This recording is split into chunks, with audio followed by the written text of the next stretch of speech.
পাকিস্তানের একাধিক স্থানে হামলা চালিয়েছে আফগান তালেবান। এ সময় দুদেশের সীমান্তরক্ষীদের মধ্যে রক্তক্ষয়ী সংঘর্ষে ১৯ পাকিস্তানি সেনা নিহত হয়েছে। সম্প্রতি দেশটির ভেতরে পাকিস্তানি হামলার প্রতিশোধ নিতে পাল্টা এ হামলা চালানো হয়েছে বলে জানিয়েছে আফগান প্রতিরক্ষা মন্ত্রণালয়। চলতি সপ্তাহে আফগানিস্তানে পাকিস্তানের ক্ষেপণাস্ত্র হামলার পর দুদেশের সীমান্তে চরম উত্তেজনা বিরাজ করছিল।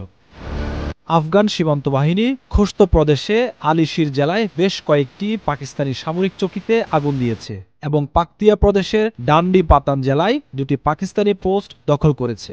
প্রতিরক্ষা সূত্রটি আরও জানিয়েছে, ডান্ডি পাতান জেলায় পাকিস্তানি সেনাদের ছোড়া মর্টার শেলের আঘাতে ৩ আফগানিস্তান বেসামরিক নাগরিক প্রাণ হারিয়েছে।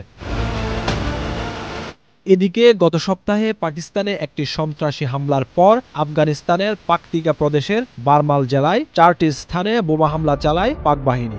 ওই হামলায় অন্তত ৫১ জন নিহত হয়েছেন বলে জানিয়েছেন তালেবান সরকারের এক মুখপাত্র। নিহত ব্যক্তিদের অধিকাংশই শিশু ও নারী।